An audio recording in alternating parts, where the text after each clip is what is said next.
Hi, I'm Gus Farrat. And I'm Dave Hager. Thanks for joining us on Trib Live here at the Clemente Museum, where we talk about huddling up with us and getting to know people's stories about how sports shapes their lives. Well, hey, thanks for joining us today on Huddle Up with Gus Farrat. And we're here at the wonderful Clemente Museum in Engine House 25. And we got our wonderful guest, Roberto Clemente Jr., and my partner, Dave Hager. They're here with us today. And, we want to go into the huddle right now with you, Roberto. I know that's a football term. And, it's okay. I'm good. I can handle it. Yeah, I know. But so we want to get in the huddle with you and start asking some questions about how sports shaped your life and how you've had many transitions in your life, good and bad, and how you've dealt with those. And so first, one of our questions was, like, when you were young and growing up in Puerto Rico, I know you were back and forth between Puerto Rico and Pittsburgh. Who was your main influence on you? There are a couple of ways of looking at it, because before Dad's passing and after, before Dad's passing for me, Manny Sanguin would come over to the house, and Dad was always Dad. I mean, I will always look at Willie Stargell and Al Oliver and kind of emulate them in terms of hitting. And as a kid, I remember watching Richie Hebner do his, pull of his jersey, and I thought that was so cool. But then, I remember one day Manny Sanguin showed up at our place, and he had this duffel bag with him, and he opened it up when he walked into the apartment here in Green Tree, and here comes a bunch of equipment and balls and stuff, and then a catcher's gear.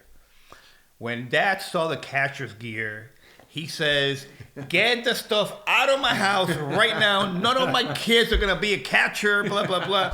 So, I mean, he threw him out. He threw the stuff out, get out, and I remember that very well, because Dad said, none of my boys are going to be a catcher. That was actually my favorite position growing up, which is kind of funny. But, after his passing, for me, obviously baseball was a big sport for me, but basketball, football, soccer, I played it all. Pele was a big inspiration for me because of the way he carried himself, and Muhammad Ali in boxing, I was a big fan of his, and being able to meet him and hang out with him, and I mean, those things for me really shaped me who I am today. Well, that's awesome. And I think, after your dad passed, we all had somebody who kind of kept on. Like, I know you had to have like another father figure for you after your dad passed. Who was that, like, that you could turn to when you were young and just, kind of get stuff off your shoulders? Or, was it an uncle, or who was it a coach maybe? There was one man, and actually it was 3 days after Dad's accident. I have not seen my mother. I have not been home for 3 days, and we were in my youngest brother's godfather's home for 3 days. So when he drove us to the house, I remember that day there were helicopters. There were cars, hundreds of cars everywhere. So it took us a while to go up the hill to the house. And when we got there, I see a bus getting to the front of the house, and the doors opening. The pirate bus just got there into the house. So they were walking into the house. They're filing in one by one into the home. There were hundreds of people there. So I remember trying to run into the house, and Jack Davis from Philadelphia grabs me, and we take a walk. Let's take a walk. And we had a conversation, and he goes, "Do you know what happened?" And I say, "Yeah, I'll never see that again." And we had this whole conversation about it. And he goes, "You're going to be strong. You're the man of the house now." And I remember having this conversation with him. We walk him back to the house. And now I'm in front of the house. And I turn to Jack and I look up at him. And I said, "Jack, who's going to take me to play baseball?" And Victor Enriquez was standing right there when he heard me ask Jack that question. And Victor had just married my father's sister, like a sister or two. They grew up together. And he put his hand on my shoulder. He goes, "Robertito, don't worry, I'm gonna take care of that. And his word, he never failed to pick me up for every practice, every game. Never ever failed me. So that man for me was like a second father, and he's in my heart. I mean, he just passed away a couple of years ago, and he never ever failed me. You always remain close? Oh yeah. I mean, his wife is still my aunt, and he was my hero because he really took care of my need to go and play the game, and I never knew who was gonna take that part of my life, and he was the one that stepped up to the plate. Yeah, because those conversations that you have in a car while you're going to the sports that you like to play, right? Did he? Baseball sense, he was smart. He was a smart guy, so he was like for me, he actually really shaped and it really continued to ask questions. Okay, so in situation play, for example, he was actually very smart. If this happens here, he actually taught me a lot. He taught me a lot in the game of baseball and how to look forward and before anything happens, how to really visualize and be ready for any play that can happen. And he really helped me immensely. What was his name again? Victor. We call him Vitin. He was quite a character. Now, did he support your brothers in the same way? Yeah. So Luis and I, my brother and I, have two brothers, Luis and Enrique. Roberto Enrique. We call him Ricky. He was only 3 when the accident happened. But Luis and I are Irish twins. We're only 11 months apart. So he was born in July. I was born in August. So for 1 month out of the year, we're the same age. So because of that, he had to play up in the league. Oh, yeah. So he was actually caught in that in between, right? So he was always, I wore number 21. He had to wear number 12 because in reverse. Right. So, but Luis was always in the car with us. He took us everywhere in every practice and every game. Were you guys competitive? Absolutely. Still today, we're still competitive. Yeah, I bet brothers are like Yes. that, right. And you played multiple sports. So when you, as you were going through all this, as you got older, and then you journey into high school, right? Were you still continuing to? Were you guys in Puerto Rico more? Were you in Pennsylvania more? We had no choice. We had to go back. I actually had a scholarship. It sounds kind of weird, but I had a scholarship from kindergarten in a private school in Puerto Rico. And I played every sport growing up, from basketball. I was a captain of my basketball team, my volleyball team. We went into boxing, track and field, javelin, disc, 4x4, 100, yards. And I did it all. I mean, I was very busy. I had 3 or 4 different practices just about every other day. I would go from changing from a uniform to the other one. And before that, I would be running 3 miles before going to school every morning. So I don't even know how I'm alive today, but I was very active, to say the least. What was your best sport? Volleyball and basketball, by far. I mean, my hands. Well, you see my hands? Those are big, yeah. So if I've had 7-footers from Patrick Ewing to, I mean, guys even taller, Tachenko from the Russian Olympic team, and put my hands against his as a kid, and my hand was this at age 12. Right. So being able to palm a basketball is nothing. So Right. So I was good. I would be able to shake and bake and So But if you were in volleyball, you had to have a good vertical for volleyball. Yes, absolutely. So you were known as a jumper. Yes, I could spike, no doubt. Yes. So were you a long jumper in track and all that stuff? Long jumper. Yes, we did it all. So I was very very active. I think Dad actually had the record for the javelin. In his high school. The high school was demolished, I want to say less than 20 years ago, 15 years ago, and he still had the record for javelin. So imagine how long he had that record held for javelin throwing. Obviously, he was a softball player, and the thing is, like, his ability to his arm was superb, and still today I haven't seen an arm like his. I haven't seen anybody throw like that. Terry Bradshaw could throw it. Oh yeah. Yeah. I think he had the high school record for a while for national in the U.S. But So maybe we should get some major leaguers who are playing baseball now to throw the javelin. There you go. Yes. Yeah, because it is. I've thrown it a few times, and it is a different technique. Than It is a technique, correct. Or anything. And so now in high school you played a lot of sports. We talked about that. But what I want to know is, like, who was your favorite coach? Who was the coach that pushed you the hardest or made you want to be better? Because we all have those. Yes.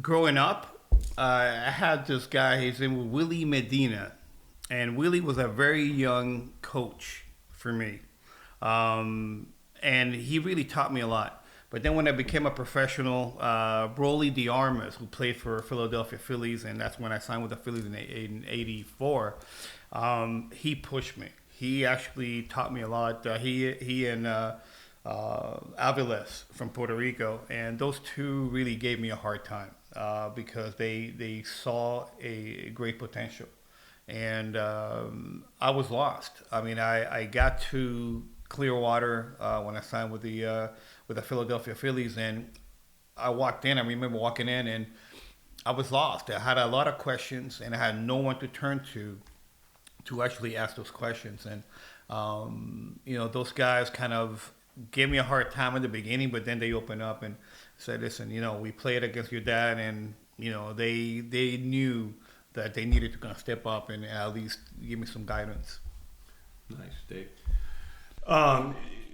Now, as far as, like, what were your aspirations when you were in high school, and when, like, did you see yourself? Where did you see yourself 10 years from when you were 17 or whatever? Did you see yourself as a, kind of continuing what your father had started with a humanitarian standpoint, as a pro athlete, or you didn't know? At that point, for me, going into the trophy room downstairs and being there where our pool table was, and looking around and all the accolades, and the rooms were 3 rooms full of trophies and gold gloves and silver bats and MVPs.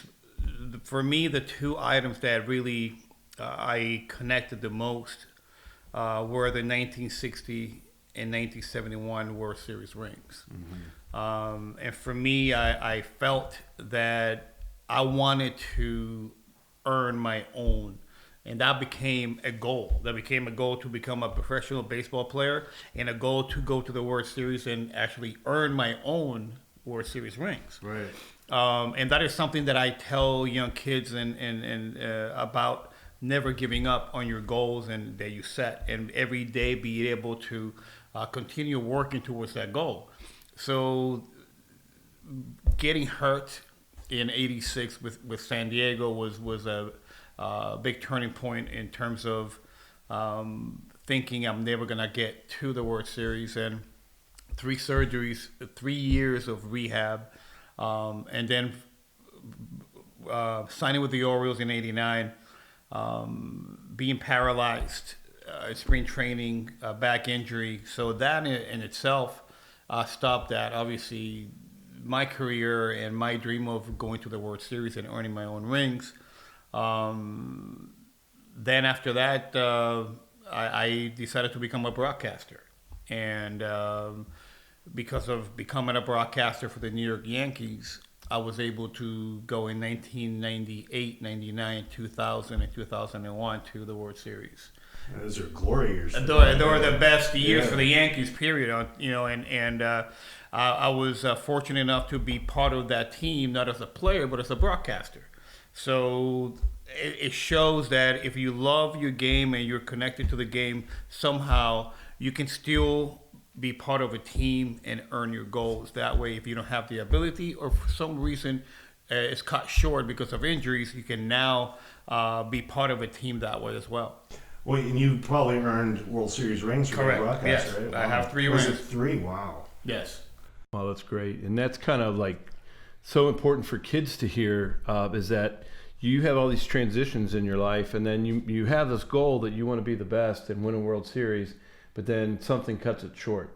but it doesn't mean you can't go and complete that goal. Never give up on your goals. And that's so important for kids to hear, because so many kids say, well, I live in this impoverished area or whatever, and I have to play sports to get out, right? A lot of people say that you got to play sports to get out of here, but it's not true. No. You just got to work hard, and you got to have a goal, and you got to try to obtain that. And that sounds like just like what you really wanted to do. All right. And I think it's just amazing to hear your story and everything you've been through. And obviously, sitting in this room with your dad all around us, there's one person that we haven't really talked about, and that's your mom. I always say that we, as three boys, she was 30 when the accident happened. My mother still married to my father.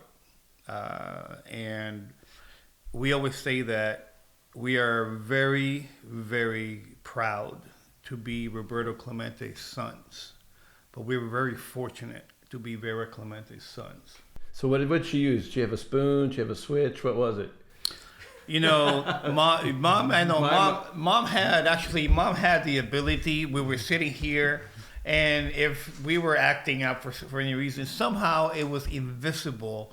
A pinch. She will do a twist like on the side. She will go here and just and she'll give you a look like just wait till we get home type of deal. Yeah. But she never did anything when we got home. But it was like right there at that moment you say, oh, yeah, we knew that we needed to behave, and mom, still a rock to this family, and obviously she has kept dad's legacy alive and his dream of the Roberto Clemente Sports City. His dream, they actually incorporated Sports City together. And when the accident happened, they were looking for land to start this Sports City for kids. And she's kept that dream alive for the past 46 years. So that is amazing that she's done that. And it's something I think that's very much needed, especially nowadays. Because kids, as you know, we grew up, I grew up just going in the backyard and playing and getting all my buddies. We'd go to a field. It didn't matter if it had bases or not. We'd just go play. And it's different today. So when you got to build things like that for kids to want to go be a part of. But one of the questions I wanted to ask is, when she got mad at you, what would she call you? I know she had a nickname for you, because like my mom she'd call me Junior when I was. Yes. Yeah. Well, I was always, and still today, I'm still Robertito. I will always, for the end of my time with her, I'm Robertito. But when she would get mad, she would say Roberto, and I knew she was really mad because she never called me Roberto. Oh, really? Yes. Oh, yeah. That's kind of what I want. Like all of our moms, like when they get mad at us, they had our nickname, or the one, or they called you by your real name, right? Roberto Jr. Yeah, exactly. That's what my mom used to do. So we've gone over a lot about your life, and this show is really about how, your story is out there. A lot of people know just because, of your dad and everything you guys went through as a family, and your mom being the rock of the family. And so now, as you kind of get out on your own, right? And you get away and you're an adult now, and like you talked a little bit about getting hurt and getting injured, and you still have this system around you. Now you got to kind of go, like for me, after I retired, I have my family, right? And I had some people that I go to after I retired because I lost my family of sports. Like it was a big transition for me. So have you had some of those kind of transitions, like after baseball was done, you said you went on to the Yankees, and like kind of think about some of the other transitions you had in your life. Wow. I can tell you that one of the reasons why I'm really looking forward in writing my book is because I know from the day the accident occurred to probably age 12, I have a whole book. That's a part of my life. That's a whole book. So from 12 to 16, that's a different book. Did you keep a diary, or did you set it up? No, I said God has given me an ability to remember so many things, and I don't know how, because I suffered 15 concussions before high school, and non-sports related. But 9 years ago, I was treated in a brain center clinic in Dallas. And they actually confirmed that I had suffered so many concussions. I figured out that I grew up impaired. And it answered so many questions for me. So for me to be able to tell my story, I think it's going to be able to really target or even have the opportunity to engage a lot of the people that have gone through the same things. But there are so many different hats that I can actually put on in a conversation because I've gone through a lot in terms of suffering, in terms of from racism to sexual abuse to, I mean, there's so many deep conversations that we can have. It'll take hours to really, I mean, unveil the whole thing. That's why I believe writing my book is going to be able to help a lot of people. Yeah, and I think in turn it helps you a lot. When you write that book and you get that story out, it's almost more for you than just anybody else who wants to read it. As soon as I started talking about it and kind of letting it go and publicly about the things that I've gone through, it has helped me. And I know by being able to writing my book is going to be the best therapy, period, to be able to, for me, really just let it all out and at the same time be able to help other people. So you've had almost like PTSD for all these years. I've had, yes, I was actually diagnosed a year and a half, probably a year and a half now, and I had no idea. And I'm 53 today, and you know, that's a long time not knowing that you're suffering from PTSD since you were age 7. Can I ask how you got 15 concussions? That's a lot of concussions. Yes. Well, that's very simple. It's actually being a kid. When you have eight kids in one room that's trying to take their heads off with pillow fights, and you're tagging, and you're hitting someone here, someone's hitting from, and all this. I mean, obviously, and those things that we did, we had no idea the damage we were doing to our brains. Right. And it was tough. And I used to be a fan for Tarzan and Spider-Man. So I used to a lot of swinging. Yeah. I would be swinging in my room with a cord we had very heavy curtains and very high. And I was swinging the room and just holding to the curtain strings. They're going back to the wall. I hit the wall all the time with my forehead, and I would see stars. I concussed myself so many times. It was unbelievable. Wow, so that's self-induced concussions. Yes. Wow. Those aren't the good kind. I've had one of those. Yeah, well. Anyway, we've seen. Yeah, a lot of people have. Anyway, so I think just getting hearing all this. And I think it's so powerful that you tell your story because it's powerful for you. And just hearing it from me is powerful because, just where you came from and all these things that you've been going through and all those transitions you've had in your life. And you're still standing, right? And that's what's important is that, people need to learn, like, in this day and age and everything we go through, that was for me was... We had it rough as kids. My dad worked in the mill, was PPG guy. We didn't have any money. It's just like you just battled your way through. You got hurt, you got up, you got back in. You did everything you had to do.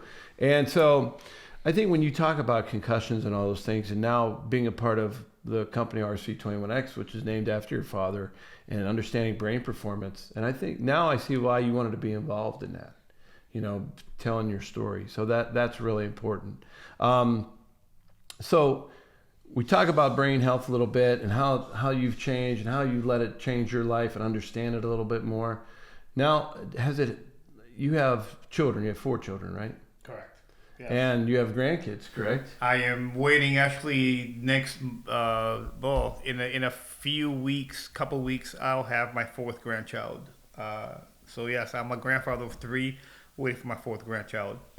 So everything you've been through, and I think it's just amazing, is all my experiences. I try to help with my kids understand life a little bit more. So what do you try to teach your kids about all your experiences that you've had?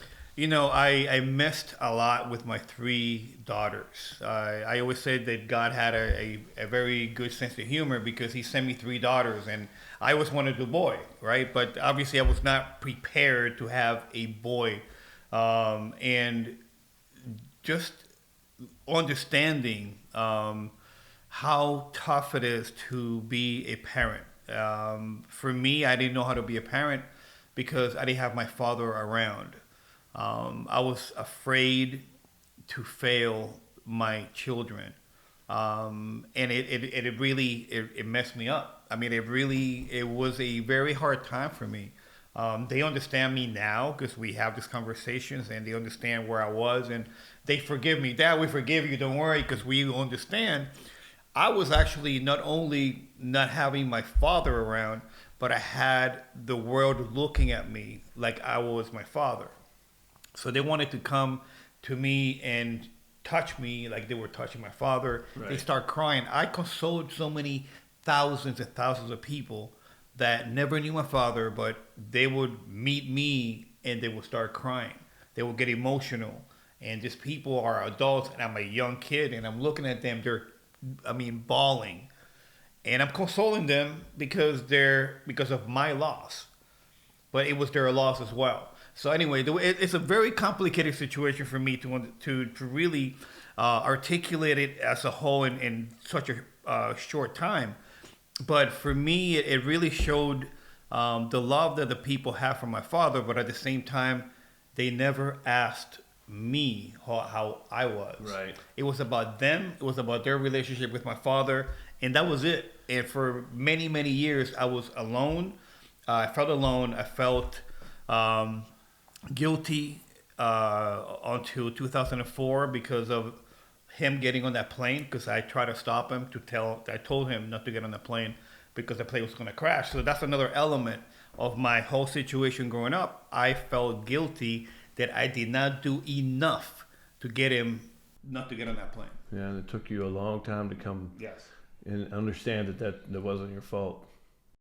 Probably a lot of pressure with comparisons too to your father being such a great man, and it's all of a sudden you're in a... Let's forget about the man right now for a second. When I signed my contract in '84 with Philadelphia Phillies, I remember every single day from day one in Clearwater, Florida, the reporters, it was the same question.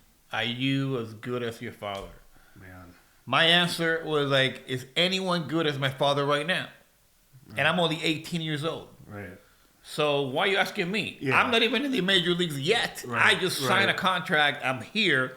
Ask those guys up there. Right. I don't think there are anybody out there that's good as him right now. So I had to answer the same question, and it put pressure on myself. It was subconscious.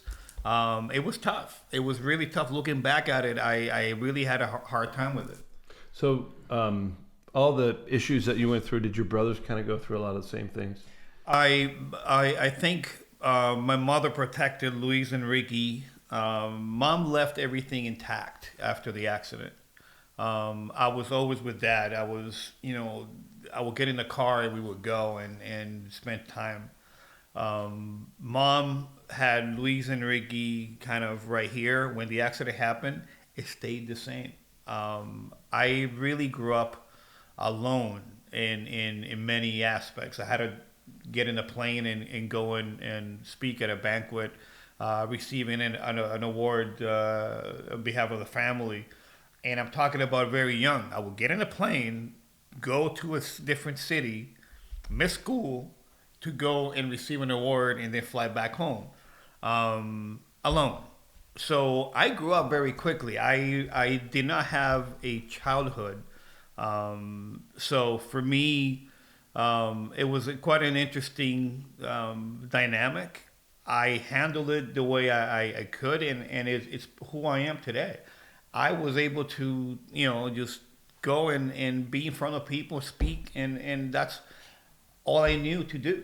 So it was pretty interesting how that has really been a big factor, obviously, in my life today.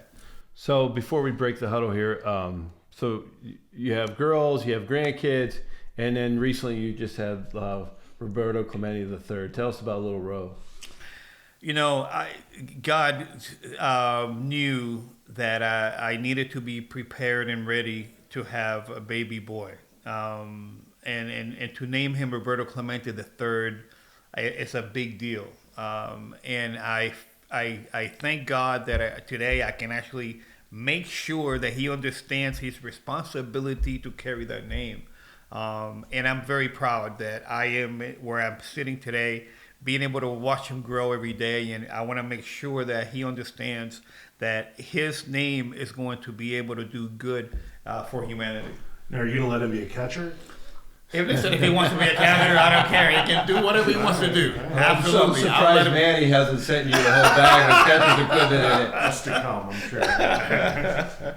But, thank you for coming on our show. We're going to have these every week, and we wanted to be the first one. You would be our first guest, and just doing it here at the Clemente Museum meant so much. It's a big part of Pittsburgh, and we wanted to give a little bit of your story to all those people out there that need to transition and go through fights in their life, and to know that, hey, it's going to be okay. Just work hard and put forth your best effort. Thank you for having me. I wish you luck. I can tell you that I want to come back and continue more stories, but I wish you the best. I think that this is fantastic, and I'm looking forward to hear you guys every show.